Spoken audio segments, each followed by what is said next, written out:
जय हिंद दोस्तों, स्वागत है आपका अपने यूट्यूब चैनल पर अमन्स लाइब्रेरी क्लासेस में। डच आए थे, पुर्तगाली के बाद डच आए थे। तो आइए हम लोग थोड़ा सा डच के बारे में पहले सुन लेते हैं ध्यानपूर्वक कि क्या क्या डच में हुआ था। उसके बाद तो मैं लाइन बाय लाइन आपको बता दूंगी। ठीक है दोस्तों, तो पहले इसका शॉर्ट में थोड़ा सा सुन लेते हैं, ध्यान से सुनिएगा। डच डच कंपनी का स्थापना 1602 में हो गया था। ठीक है दोस्तों, डच कंपनी का स्थापना 1602 में। और इसका सबसे पहला कंपनी जो था आपका मछलीपट्टनम में था। पहला कब पूछेगा, डचों द्वारा सबसे पहले कंपनी स्थापना कहाँ हुआ था, तो मछलीपट्टनम में। मछलीपट्टनम आपका कहाँ है, अरुणाचल प्रदेश में।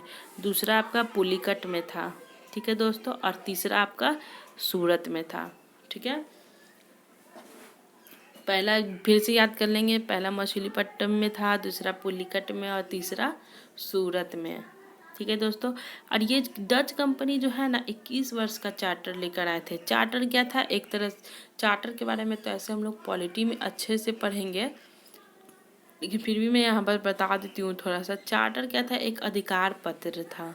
चार्टर क्या था, एक अधिकार पत्र था कि आप जाइए, आप 21 सालों तक शासन कर सकते हैं, आपको वहाँ पर कोई मतलब रोक टोक नहीं करेगा।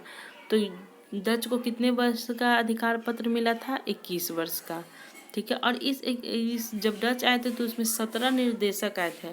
टोटल कितने निर्देशक आए थे, 17 निर्देशक आए थे। इसीलिए इसे क्या कहते हैं हम लोग, जेंटलमैन 17 कह सकते हैं, कहते हैं। ठीक है, जेंटलमैन 17।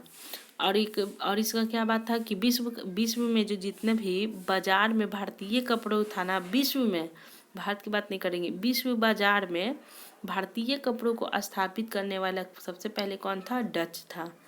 ठीक है, सबसे पहले डच था। और इसका मुख्य केंद्र आपका साउथ ईस्ट एशिया था। डच का मुख्य केंद्र साउथ ईस्ट एशिया था। तो चलिए हम लोग तो थोड़ा सा देख लिए, अब इसके आगे अब पढ़ते हैं, और जैसे जैसे ये बहुत ख़त्म होते जाएगा वैसे वैसे मैं आपको बताते जाऊँगी। तो आइए दोस्तों, डच ईस्ट इंडिया कंपनी की स्थापना 1602 में हुआ था। ठीक है, और भारत के साथ व्यापार करने के लिए 21 वर्ष का चार्टर लेकर आए थे। चार्टर बता दिए हैं कि वही एक अधिकार पत्र था।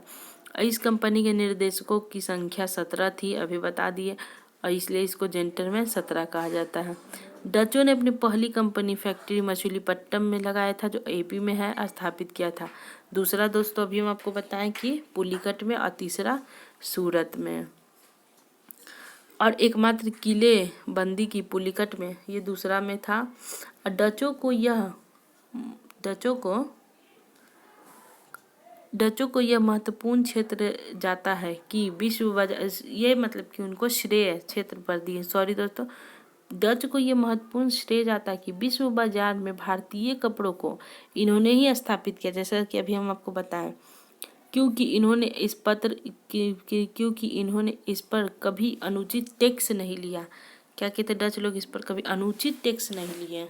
ठीक है, डचों ने पुर्तगालियों से कई क्षेत्र छीन लिया, किंतु 1759 में बेदरा के युद्ध में ये अंग्रेजों से परास्त हो गए। 1759 में बेदरा के युद्ध हुआ, किसके बीच, अंग्रेज और डच के बीच हुआ था। तो इसमें परास्त कौन हो गया, जाहिर सी बात है आगे अंग्रेज ज़्यादा चले हैं तो डच ही परास्त हो गए थे। इसको आप इस तरह से याद कर सकते हैं कि डच के बाद कौन था, अंग्रेज।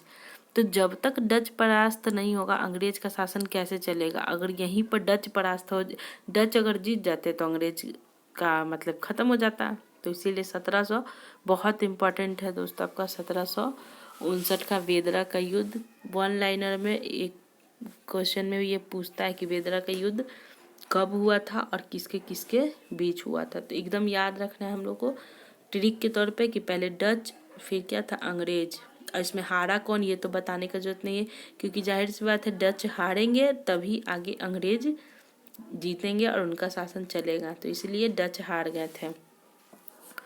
ठीक है दोस्तों, तो 1750 आगे चलकर हम आपको पूरा बताएंगे कि मतलब कि कैसे पुर्तगाल साइड कैसे हुए, डच साइड कैसे हुआ, फिर आपका फ्रांसीसी के वांडीवास के युद्ध में 1760 में साइड हो गया, और पुर्तगाली से आपका वैवाहिक संबंध हो गया था राजकुमारी कैथलीन का, चार्ल्स द्वितीय का।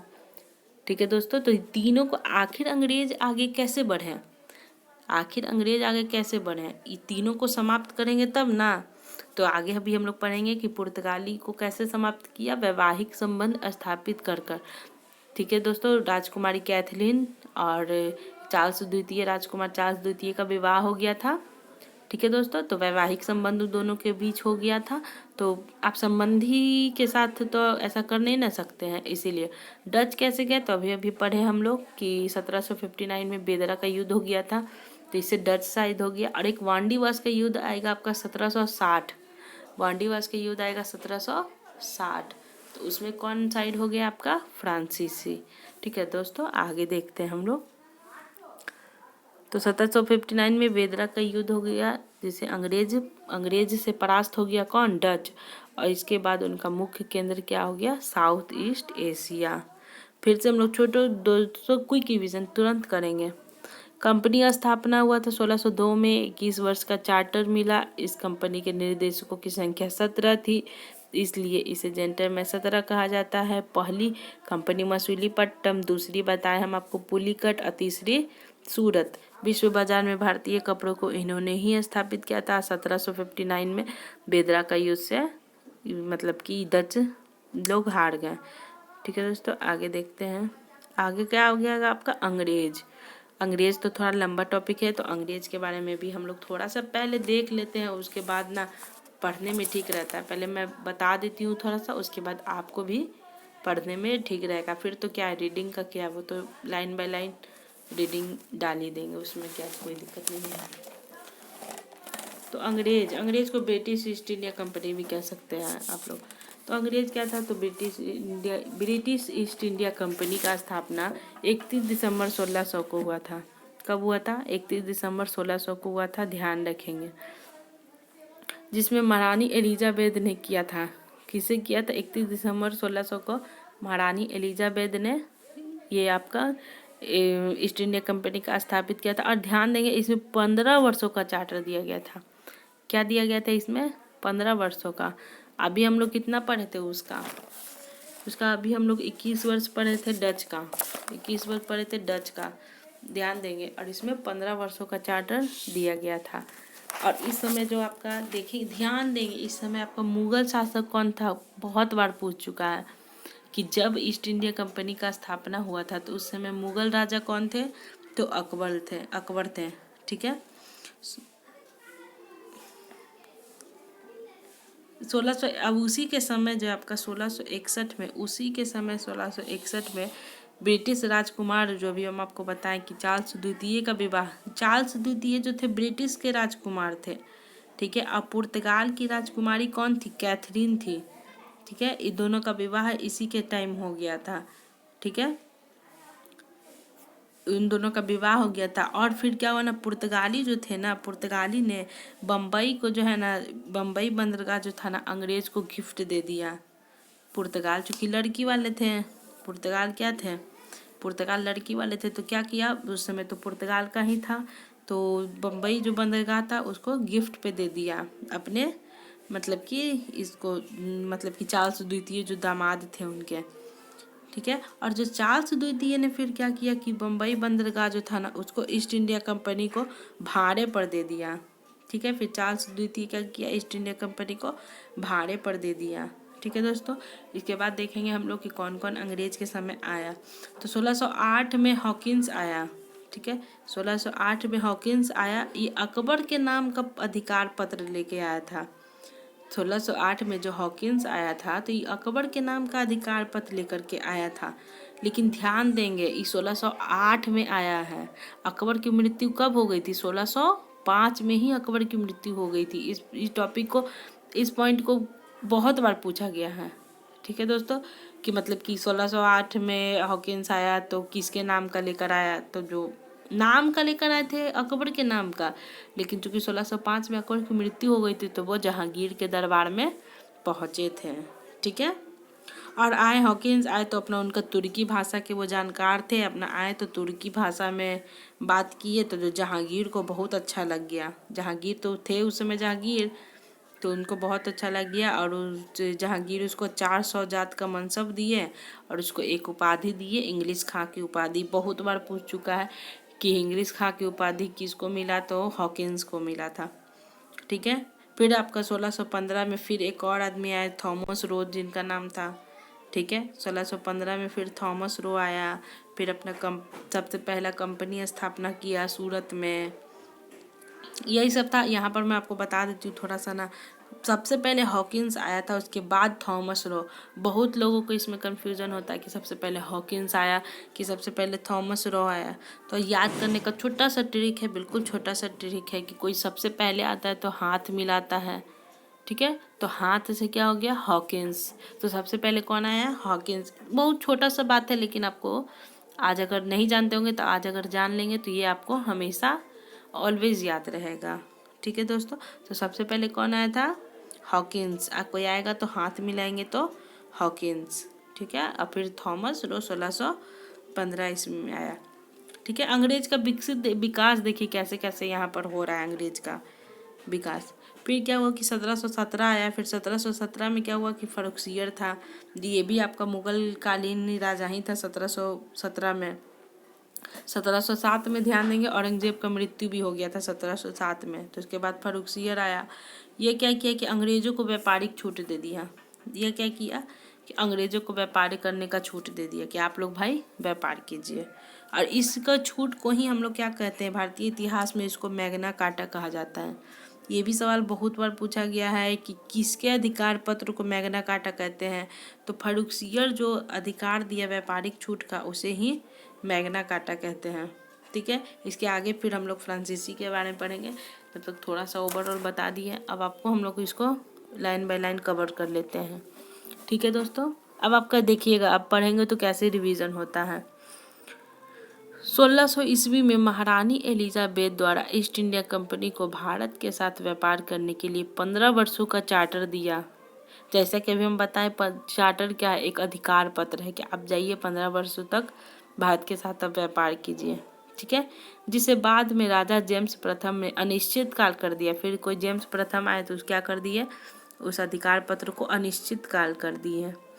फिर 1608 में हॉकिंस आधिकारिक रूप से अकबर के नाम का संबोधित पत्र लेकर आया था। ध्यान देंगे, ये आज को आने में लेट हो गया। 1605 में यहाँ अकबर की मृत्यु हो गई थी। तो 1608 में हॉकिंस आधिकारिक रूप से अकबर के नाम का संबोधित पत्र लेकर आए। फैक्ट्री खोलने की इजाज़त को लेकर आए हेक्टर नामक जहाज से। हॉकिंस आए थे सबसे पहले। ध्यान रखेंगे कि हॉकिंस क्यों आते, क्योंकि मतलब हॉकिंस कैसे, क्योंकि कोई आएगा तो सबसे पहले हाथ मिलाएगा तो Hawkins. Thomas row second number पे। तो हॉकिंस किस नामक जहाज से आए थे, तो हेक्टर नामक जहाज से। ह से हॉकिंस हो जाएगा, ह से हेक्टर नामक जहाज हो जाएगा। इसे छोटा छोटा पॉइंट है दोस्तों, हम लोग तो ऐसे ही याद करते हैं, नहीं तो ये सब छोटा छोटा पॉइंट याद नहीं रहता है। ऐसे मिलाकर पढ़ेंगे तो जल्दी याद हो जाएगा। किंतु 1605 में अकबर की मृत्यु हो गई थी, अतः वह जहांगीर के दरबार में पहुंचे। 1605 में मृत्यु हो गई तो उनके बाद मुगल काल में हम लोग पढ़ेंगे पूरा सीरियल। तो कौन था, बाबर का बेटा हुमायूं का अकबर का जहांगीर का शाहजहां का औरंगजेब का बहादुर शाह जफर। इस तरह से हम लोग पढ़ेंगे। तो अकबर के बाद कौन था, जहांगीर। वह जहांगीर के दरबार में प्रस्तुत हुआ और उसने तुर्की भाषा में बात की। आप बताएं आपको कि मतलब कि हॉकिंस को क्या तुर्की भाषा में अच्छे से बात किया, तो जहांगीर खुश हो गया उससे, और खुश होकर क्या कर दिया, 400 जात का मनसब दे दिए। ठीक है, प्रशासनिक पद और इंग्लिश खा की उपाधि दे दी। यद्यपि भारत में देखिए दोस्तों, सबसे पहले अगर पूछेगा कि भारत में जो है जल मार्ग से कौन आया था ना, तो यहाँ पे देख लेंगे हम लोग। यहाँ पे मिडेन हॉल, यहाँ पे आपका वाइटनर से मतलब कि यहाँ से हाइलाइटर से लिखा हुआ है कि प्रथम नागरिक मिडेन हॉल थे। कैसे, स्थल मार्ग से आने वाले थे। स्थल मार्ग से पूछेगा कौन आया था, तो मिडेन हॉल। अब ऐसे पूछेगा कौन आया था, तो जहाज से, हेक्टर जहाज से, तो हॉकिंस। ठीक है दोस्तों, अब आते हैं 1605 देखते हैं हम लोग। 1615 सॉरी दोस्तों, 1615 में कौन आया था, थॉमस रो। हॉकिंस पहले आ चुका है 1600 मतलब कि 8 में ही, 1608 में ही, क्योंकि हॉकिंस हाथ मिलाएंगे तो हॉकिंस। तो 1615 में थॉमस रो ब्रिटिश साम्राज्य का शाही दूत बनकर आया था। ठीक है, इन्होंने 3 वर्षों तक भारत में रहा। कितने वर्षों तक, 3 वर्षों तक रहा। अंग्रेजों ने अपनी पहली फैक्ट्री अस्थायी रूप से 1608-9 में सूरत में खोली। इसको पढ़ लीजिए, फिर बताते हैं इसके बारे में। अंग्रेजों ने अपनी पहली फैक्ट्री अस्थायी रूप से 1608-9 में सूरत में खोला, जिसे 1613 में अस्थायी रूप दिया गया। तो वही दक्षिण में अंग्रेजों की पहली फैक्ट्री मछलीपट्टनम में 1611 में स्थापित हुआ और पूरब में 1651 में बालासोर उड़ीसा में स्थापित हुआ। इसको यहाँ पर रुक कर हम लोग थोड़ा सा समझने का प्रयास करेंगे। अगर सवाल पूछता है कि अंग्रेजों का सबसे पहला फैक्ट्री अस्थायी रूप से, अगर डेट दे दिया आपको 1608 से 9 में, तब तो सूरत मारेंगे। या तो कुछ नहीं बोला कि अंग्रेजों का पहला फैक्ट्री, तब सूरत मारेंगे। अगर डेट के साथ बोल दिए कि 1613 में अस्थायी रहे या नहीं रहे, तो क्या मारेंगे हम लोग? मछलीपट्टनम में, 1611 में अगर पूछा तो मछलीपट्टनम में मारेंगे। और ये तो बालासोर वाला सब नॉलेज के लिए, सब ज़्यादा पूछेगा नहीं है। तो पूरब में पूछ देगा, अगर पूरब में पूछ दिया, डेट दे दिया 1651, तो हम लोग क्या लगाएंगे? बालासोर उड़ीसा लगाएंगे। मेन रूप से क्या याद रखेंगे? अगर डेट दे दिया या सिर्फ पहला पूछ दिया तो सूरत, ठीक है। और 1611 डेट दे दिया तो आपका मछलीपट्टनम कुछ भी है, इसको याद रख सकते हैं, ऐसा नाम ही ऐसा। फिर क्या देखते हैं दोस्तों कि 1632 आया, ठीक है। 1632 में गोलकुंडा के शासक ने ईस्ट इंडिया कंपनी को अपने क्षेत्र का सुरक्षा तथा व्यापारिक रियासतों की सुविधा दी, जिसे कंपनी हेतु सुनहरा फरमान कहा जाता है। इसे क्या कहता है? गोलकुंडा के शासक थे 1632 में, जो ईस्ट इंडिया कंपनी को क्षेत्र के सुरक्षा तथा व्यापारिक रियासतों में सुविधा दी। इसी को क्या कहते हैं? सुनहरा फरमान भी कहते हैं। अब आ गया आपका फर्रुखसियर, जैसा कि अभी आपको बताए थे। फर्रुखसियर यहाँ पर क्या कर दिया ना कि 1717 में मुगल सम्राट फर्रुखसियर ने अंग्रेजों को अत्यधिक रियासतों वाला फरमान दे दिया, जो अभी हम आपको बताएं, जिससे बंगाल में व्यापारिक सुविधाओं के अतिरिक्त बम्बई में अंग्रेजों द्वारा जारी सिक्के को मान्यता दी और हैदराबाद में भी अंग्रेजों की स्वायत्तता स्वीकार की। इसी कंपनी को मैग्ना कार्टा कहा जाता है और यही अंग्रेजों की महत्वाकांक्षा अत्यधिक बढ़ गई। अब देखते हैं दोस्तों, यहाँ पे जो 1717 में फर्रुखसियर का फरमान आ गया, हम आपको अभी बताएं कि अंग्रेजों को व्यापारिक छूट दे दिया हुआ कि ठीक है, आप लोग को व्यापारिक छूट देते, आपको मतलब कि आप यहाँ पर आइए, यहाँ पर व्यापार कीजिए।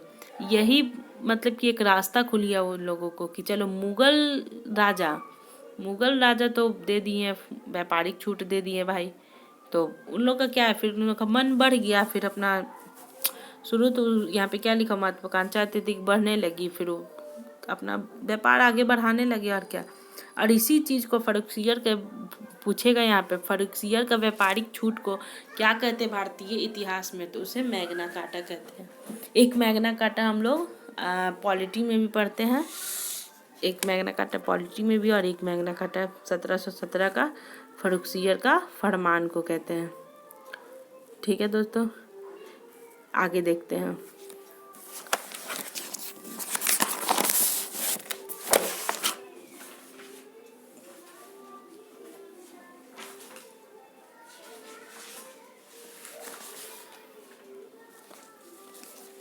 आगे देखते हैं दोस्तों, यहाँ तो थोड़ा सा अच्छे से दिख नहीं रहा, बट देखने का कोशिश कीजिए आप लोग भी, हम भी करते हैं।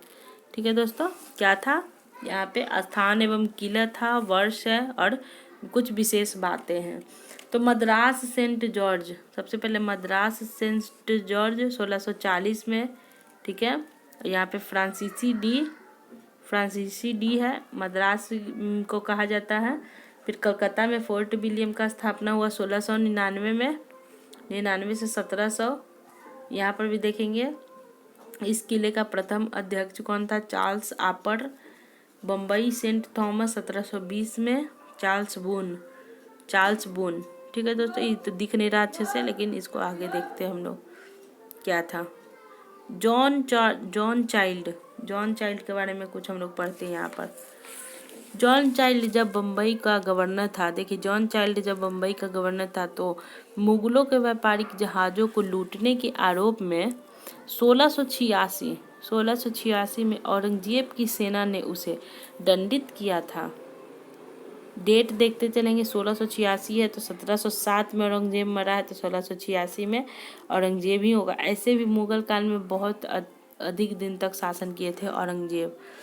तो जब जॉन चाइल्ड जो थे, जब बम्बई के गवर्नर बने थे तो वो उन पर क्या हुआ था, आरोप लग गया था, व्यापारिक जहाज को लूटने का आरोप लग गया था। औरंगजेब की सेना ने उसे दंडित कर दिया था। ठीक है, अधिकतर मुगल शक्तिशाली बने हुए थे, उस समय तक मुगल क्या थे, शक्तिशाली थे आपका। ब्रिटिश शासक ने ब्रिटेन के राजा चार्ल्स द्वितीय को बम्बई दहेज में दिया, ये भी बता चुके हैं दोस्तों आपको। पुर्तगाली शासक ने ब्रिटेन के राजा चार्ल्स द्वितीय को बम्बई दहेज में दिया और चार्ल्स द्वितीय ने 1667 से 68 बम्बई को 10 पाउंड प्रति वर्ष के लीज पर कंपनी को दे दिया। ठीक है दोस्तों, अभी बता चुके हैं इसको पीछे। कलकत्ता की स्थापना अंग्रेजों ने 1698 में तब की जब उन्हें सूतानाती, गोविंदपुर व कालीकोट की जमींदारी प्राप्त हुई। कलकत्ता शहर, गोविंदपुर कहाँ है, कलकत्ता शहर में है। ठीक है दोस्तों, यहाँ पर तो हम लोग अभी देख लिए, ये बम्बई बंदरगाह वाला आपको बता चुके हैं पीछे। ये सारा ये सब शॉर्ट में है, आप बस ये क्विक रिवीजन के लिए बहुत अच्छा है। ये सब क्विक रिवीजन करके किसी भी एग्जामिनेशन में जाइए, एकदम पूरा माइंड आपका सेट रहेगा। इसके बाद क्या आगे हम लोग फ्रांसीसी देखते हैं। इसके बाद क्या देखते हैं, फ्रांसीसी देखते हैं। तो हम लोग पुर्तगाल के बारे में पढ़ लिए, डच के बारे में पढ़ लिए, अंग्रेज के बारे में पढ़ लिए, अब क्या पढ़ेंगे, पुर्तगाल। तो आइए इसके बारे में थोड़ा सा, फ्रांसीसी, तो इसके बारे में थोड़ा सा हम लोग डिस्कस कर लेते हैं। फ्रांसीसी का स्थापना आपका कब हुआ था, 1664 में। ठीक है, 1664 में फ्रांसीसी का स्थापना हो गया था। और इस समय के राजा कौन थे, तो लुई 14 इस समय के राजा थे। इन्होंने पहली व्यापारिक कोठी आपका सूरत में खोला था, ध्यान देंगे, सबसे व्यापारिक कंपनी सूरत में। दूसरा आपका मछलीपट्टनम में था। ठीक है, और एक मार्टिन थे, एक मार्टिन नाम के व्यक्ति थे। मार्टिन ने क्या किया था, पौंडीचेरी की स्थापना किया था। ठीक है, और सर्वाधिक लोकप्रिय गवर्नर इस समय के कौन थे, डुप्ले थे। सब छोटे छोटे पॉइंट ध्यान रखेंगे हम लोग।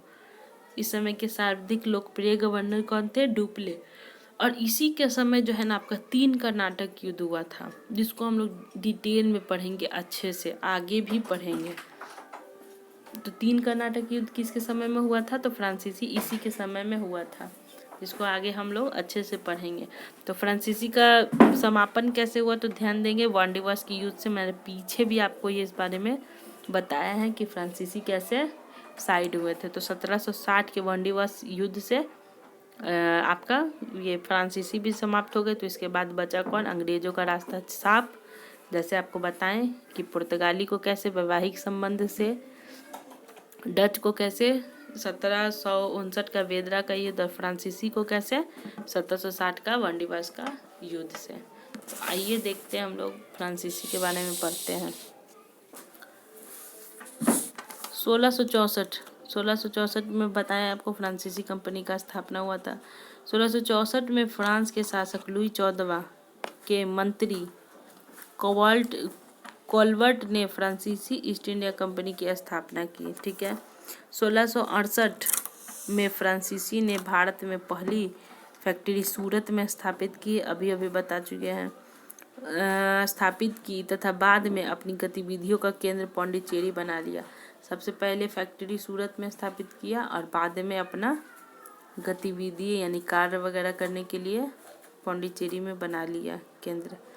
1954 में पौंडीचेरी से पुर्तगाल भारत चले गए।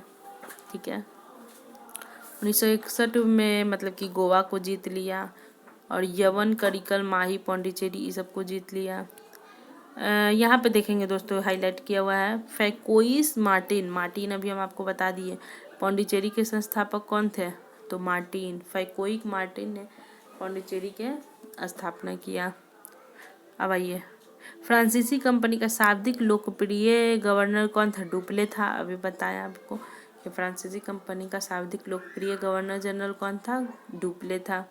उस समय फ्रांसीसी के समय भारतीय राज्यों को आंतरिक मसाले में हस्तक्षेप की शुरुआत की, विशेषतः हैदराबाद व कर्नाटक के उत्तराधिकार के प्रश्न पर, और इसी विषय में भारतीय व विदेशी शक्तियों में राजनीतिक संघर्ष आरंभ हो गया और इसी क्रम में ब्रिटिश एवं फ्रांसीसी शक्तियों एक दूसरे के सामने आई। ठीक है, और इसी के समय आपका सामने आया तो क्या हो गया था, वन दिवस के युद्ध 1760 में। और इसी समय आपका मतलब कि फ्रांसीसी एवं अंग्रेजों के बीच तीन कर्नाटक युद्ध हुआ था इसी के समय। ठीक है, पहला सेंट थॉमे का, इसको और भी अच्छे से डिटेल से पढ़ेंगे, अभी थोड़ा सा यहाँ पर हम लोग देख लेते हैं। पहला क्या हुआ था, सेंट थॉमे का युद्ध 1746 में। ठीक है दोस्तों, आम्बेर का युद्ध 1749 में। और इसी समय बेदरा का युद्ध 1759 में। बेदरा का युद्ध में अंग्रेजों ने डच को हराया था, बता चुके हैं पहले। और वांडीवास का युद्ध में 1760 में क्या फ्रांसीसी और मतलब कि अंग्रेज के बीच। और यह निर्णायक युद्ध था। वांडीवास का युद्ध कैसा था, एक निर्णायक युद्ध था जिसमें अंग्रेजों ने फ्रांसीसी को मात दी। बताते आ रहे हैं दोस्तों हम ये शुरू से आपको कि जिसमें अंग्रेजों ने फ्रांसीसी को मात दी, और इस युद्ध में ब्रिटिश सेना का नेतृत्व सर आयरकुट कर रहे थे। पूछ सकता है सवाल कि जो मतलब वांडीवास का युद्ध में था, वांडीवास का जो युद्ध हो रहा था 1760 में, तो ब्रिटिश सेना का नेतृत्व की कौन कर रहा था, तो सर आयरकुट किया था। वस्तुतः अंग्रेजों और फ्रांसीसियों के बीच ऑस्ट्रेलिया के उत्तराधिकार के प्रश्न पर भी विवाद हुआ था। कर्नाटक युद्धों के दौरान ही रॉबर्ट क्लाइव की कूटनीति भारत में पहली बार सामने आई, जब अपने सूझबूझ दिखाते हुए आरकट के किले की घेरेबंदी की रॉबर्ट क्लाइव आ गया। दोस्तों अब तो रॉबर्ट क्लाइव के बारे में तो हम लोग अच्छे से प्लासी के युद्ध में पढ़ेंगे, इसके बारे में कौन था। आगे जब हम लोग बंगाल पढ़ेंगे तो रॉबर्ट क्लाइव के बारे में अच्छे से पढ़ेंगे। ठीक है दोस्तों, तो इसका यही छोटा सा इसका था। और आगे देखते हैं। भारत में अंग्रेजों के फ्रांसीसी के हार के मुख्यतः दो कारण थे। अब देखते हैं कि जो वांडीवास के युद्ध में 1760 में जो हारे हैं फ्रांसीसी, कारण क्या था भाई उनका। तो फ्रांसीसी कंपनी पर सरकारी नियंत्रण का अधिकार होना, ये भी एक कारण था। उदाहरण स्वरूप डुप्ले को वापस बुलाकर काउंट डी लाली को गवर्नर के रूप में भारत भेजा था। तार्किक कदम नहीं था, ये तार्किक कदम नहीं था।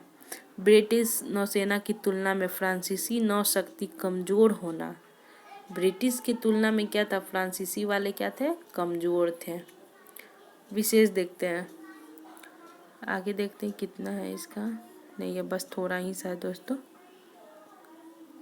1616 में डेनिश कंपनी, अब डेनिश के बारे में थोड़ा सा पढ़ लेते हैं क्योंकि फ्रांसीसी के बारे डेनिश से इतना सवाल पूछता नहीं है, बट फिर भी थोड़ा सा इसको देख लेते हैं हम लोग, यहाँ पे नोट किया हुआ है। तो यहाँ सिर्फ टू द पॉइंट एकदम एग्जाम मतलब कि जो एग्ज़ाम में आने वाले ही सवाल है, एक्स्ट्रा यहाँ पे कुछ भी नहीं है। बीपीएससी में तो इससे आपका तो आराम से 15-20 क्वेश्चन लड़ जाएंगे।